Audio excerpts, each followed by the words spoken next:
Afternoon. I would like to welcome everyone to this remote public meeting. My name is Manuel Lopez, and I work for the Department of Toxic Substances Control. Our remote meeting today is regarding the proposed Otay Ranch Village 3 Elementary School cleanup. We are going to start this remote meeting. Next slide, please. So some of the things that I would like to share with you before we get started. Some protocols for this type of meeting. I would like to please ask to mute yourself unless you're speaking. I may mute you at any different point in case there's any noise. I know that because we are remotely, things may happen and you may forget, so don't take this personally. A reminder that we are recording this meeting. That will be part of the project's record. And as we go through the presentations, if you have any questions, you can type them into the chat window or raise your hand. And once we get through the presentations and transition into the questions and answers section, we will also be taking questions from the public. And we will also take any questions from people who may be calling for this meeting. Next slide, please. So some of the meeting guidelines that we have is to please be concise when speaking. We hope to address as many participants as possible. Speak when you are being called by me, and allow other speakers to respond uninterrupted. You may type comments or questions in the chat section as well. If you look at the bottom of the application, you will see participants, and you may be able to enter any questions there. Next slide, please.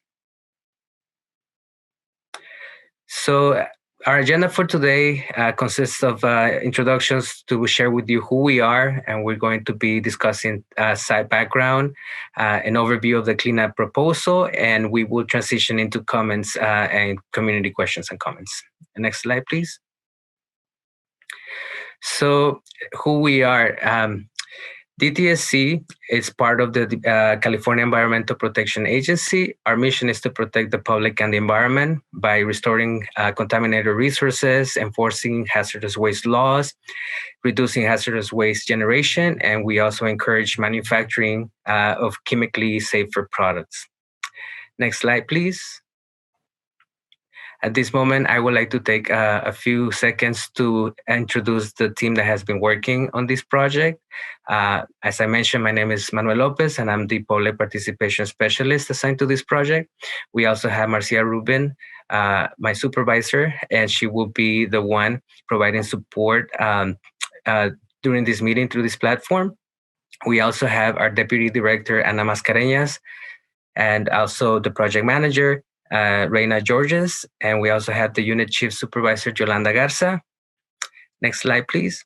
Thank you. And with that in mind, I will now transition to Ms. Georges, who will be introducing the project at large. Thank you, Manuel, and I appreciate the introduction. Good afternoon, everyone, or good evening. Thank you for joining us today. Manuel introduced me. I'm the project manager. My name is Reina Georges. I'm the project manager for the Otay Ranch Village 3 proposed school site, also known as the site, referred to as the site. DTSC is the California state agency responsible for assessing, investigating, and cleaning up proposed school sites. We work with school districts, in this case, the Chula Vista Chula Vista Elementary School District, to ensure that the selected property is free of contamination, and if there is any, it is cleaned up for levels that protect future students and staff that will occupy the site. The site is used for agricultural purposes, specifically dry farming from about 1949 to 2010, and in addition to cattle grazing. Off-site areas surrounding the site boundaries also were used for the same purposes. Around 2010 to 2015, the site was vacant and covered with grass, unused. The proposed school site is also part of a larger City of Chula Vista general plan and approved University Villages project. Next slide, please. As you can see here, This is an aerial view of the general site location and surrounding properties. The site is situated within Village 3. The site is yellow outlined area, as you can see in this map.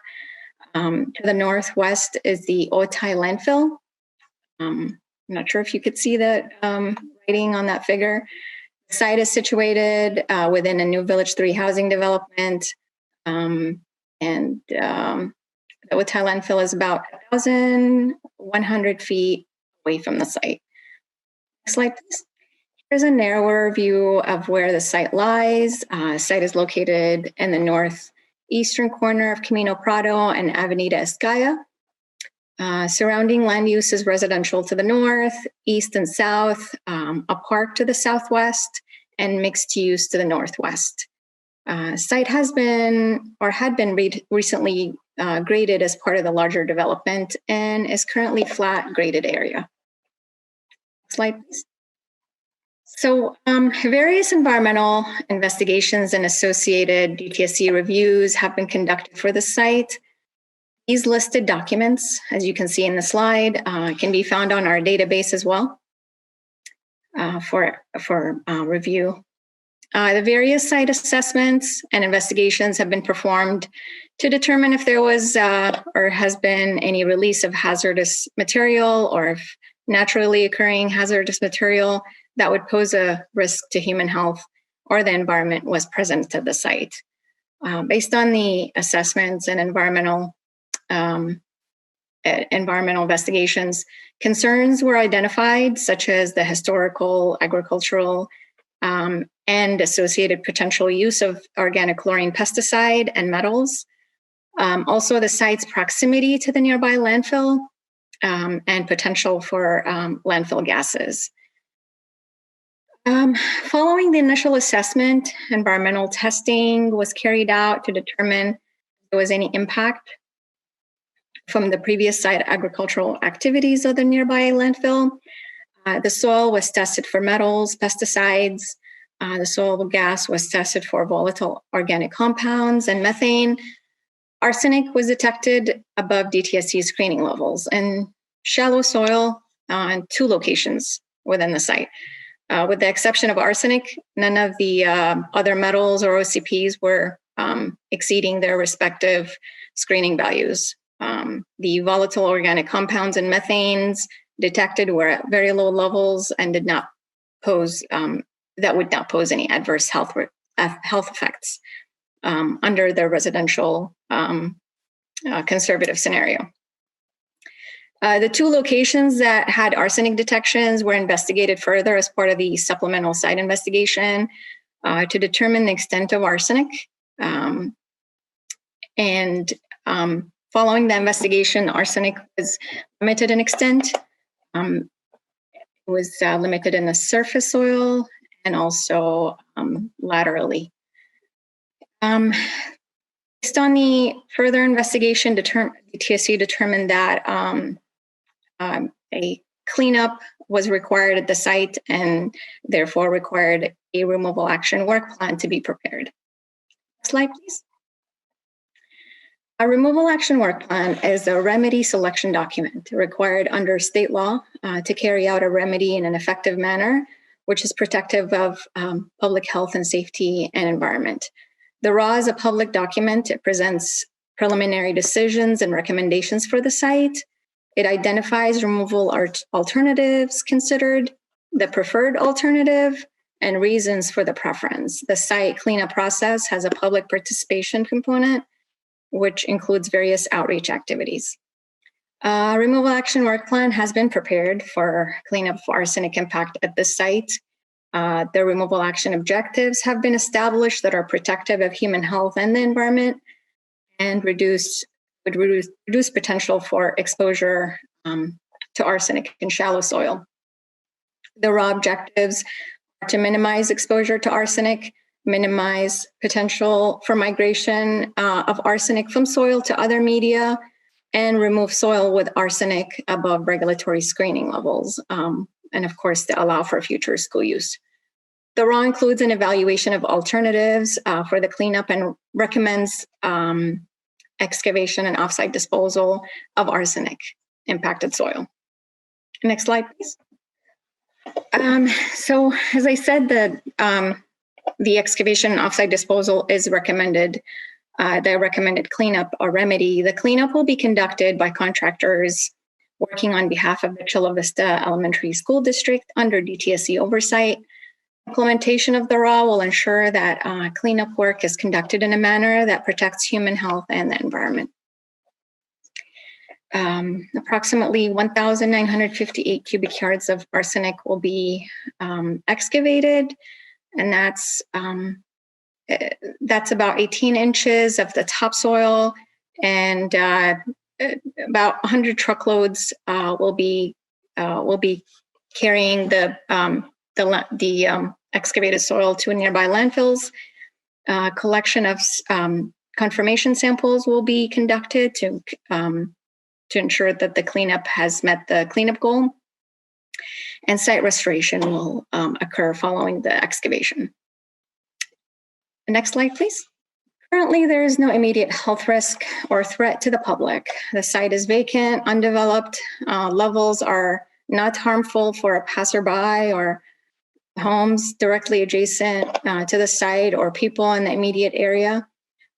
Source of arsenic present within the soil is believed to be naturally occurring, but it's limited in extent. Additionally, the purpose of the cleanup is to reduce long-term exposure.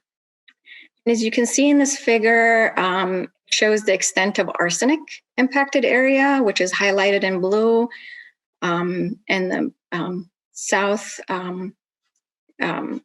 Actually, it's positioned in a way where it's the northeast portion of the site, in the corner of Camino Prado and Paseo Cultura. Again, it's shallow soil, top 18 inches that have higher arsenic values. The RAW document includes a transportation plan that specifies procedures for truck staging, potential disposal facilities, transport routes, safety control, and record-keeping procedures. Cleanup activities are expected to take approximately 1 week to complete and will be conducted between 8 and 5 every day, and in accordance with the local city ordinance. Soil will be removed with excavators and directly loaded into transport trucks for offsite disposal. Trucks will enter and exit the site through a gate on Camino Prado. A flag person will be located at the gate to assist the truck drivers to safely enter and exit the site, direct traffic to eliminate disruption to local traffic. And transportation of the impacted soil will be on arterial streets and or freeways that are approved for truck traffic, and to minimize any potential impact on the local neighborhood. Next slide, please. This figure shows 2 potential offsite disposal routes from the site. For either route, the trucks will exit the site on Camino Prado, will make a left on Paseo Cultura on either, and either turn left or right on Heritage Road to get to their final destination. Safety measures. Safety measures will be in place prior to and during implementation of the cleanup. Barrier fencing will be installed to restrict access to excavation zone and work areas. A flagman will be positioned at the site entry exit point, as I said earlier, as required to maintain safety for the public and trucking operations. Spraying work areas and equipment with clean water to control dust without generating runoff. If soil is temporarily stockpiled, it will be placed on plastic sheeting, covered with sheeting, and secured with sandbags. On-site and fence line air monitoring will be conducted to protect workers and the residents in the area. Excavations will be halted if high winds exceed 25 miles an hour. Trucks will be inspected before leaving the site, and dirt brushed off and collected on sheeting to prevent tracking of potentially contaminated soil offsite. Next slide, please. California Environmental Quality Act, CEQA. CEQA is another component of the cleanup process. CEQA requires public agencies carrying out or approving a project to conduct an environmental analysis to determine if project impacts could have a significant impact on the environment. As a lead agency under CEQA, and to ensure compliance, DTSC reviewed the City of Chula Vista's previously certified EIR, or Environmental Impact Report, for the Otay Ranch University Villages project, and prepared an addendum to the EIR. The addendum incorporates the project activities detailed in the RAW that were not identified previously. And based on the reviews and evaluation, DTSC determined that the RAW activities will not have a significant adverse impact on the environment. The CEQA documents are available for review in the project's file. And with that, I hand it to Manuel. Thank you so much, Reina, for sharing this information. What I would like to share now is the next steps for this project. We are currently under a public comment period. And so, as mentioned before, it's a duration of 30 days, and it started on November 13th, and it will close on December 14th. The decisions will be made following the comment period, and a response to comment document will be distributed to those who have requested and submitted comments and given us their name and address or contact information so that we can also share this with them.